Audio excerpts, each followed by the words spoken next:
All right, so our last section of Romans, our last sort of movement in Romans. Let's review where we are. So Romans 1 through 4, the first movement, all humanity's trapped in sin and in need of rescue. Rescue won't happen by trying to just follow in the Torah.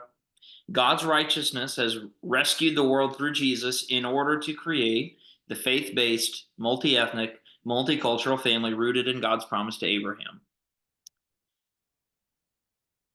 He brings up this idea of the old Adam. The old way is enslaved to sin. Jesus, though, is as if he were a new Adam, a new kind of humanity, grounded in obedience and faithfulness and love.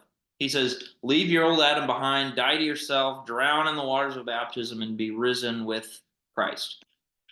He says, Evil has hijacked the human heart so much so that the Torah itself could not overcome this.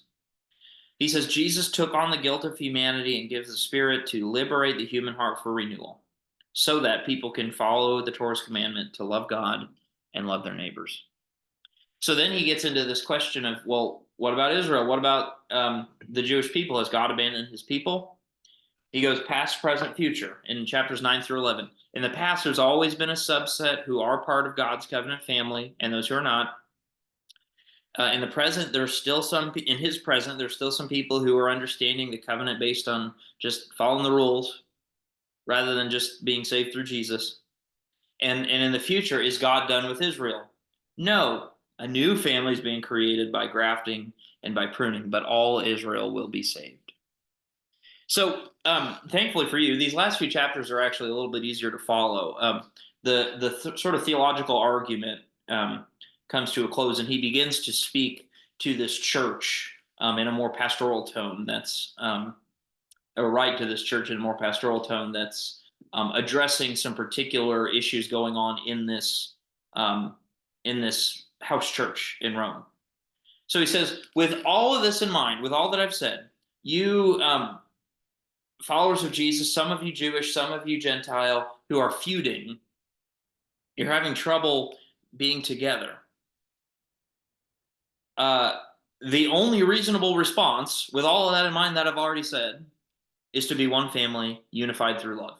Do not split, he says. Do not split up. He says different groups inevitably lead to conflict.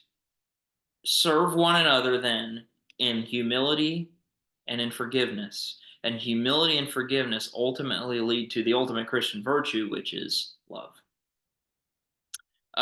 There's a lesson in that for all of us, right? I mean, conflict in a church. Who knew of such a thing, right? That's part of the story of Christians throughout history. We need to read Romans. Um, and then moving on to 14 and 15, he says, he goes even further. He says, yeah, there's going to be these sort of ethnic cultural divisions, like the folks who come from Judaism, your Sabbath and your food laws. He says, okay, that's fine, but remember that these practices are fine. He goes on to say in other letters, actually, if these things are good, then keep them. If they're not good, then get rid of them. He says it's not a big deal, one way or another. They don't define who's in and who's out. This is not a case where, well, you don't follow the food laws, therefore you're out, or you do follow these food laws, you're out. No, he says if people differ over these non-essential sort of cultural matters, then show grace and respect for each other's positions, but keep the main thing the main thing. Don't don't get so focused on these non-essential things that you lose the bigger picture. And he says it's in this way that love is shown and that love will heal, love will unify in spite of differences. He's not looking for, and here's another lesson for us, he's not looking for uniformity. He's not looking for everybody to be the same.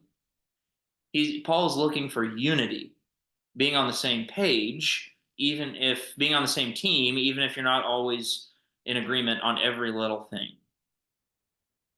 And then finally, Romans 16 is sort of closing commendations. Remember, this is a letter. He addresses some people. Thank you to so and so and so and so. One big one that he recognizes is Phoebe, who delivered the letter, likely read the letter. Most people in Rome at that time were not literate, so you would have had to have someone read it. It says she's a deacon in the church, some kind of leader. So, who says that Paul, or who says that the Bible prohibits female leaders in the church, right? Here's Phoebe, who's delivering his letter, leading this church, and that closes Romans for us. So I hope that Romans has been a life-giving letter to read for you. I hope that it's formed you and helped you to get a deeper idea of the early church and how they tried to deal with issues of unity and disunity, who's in, who's out, and how Jesus unifies all of us in love.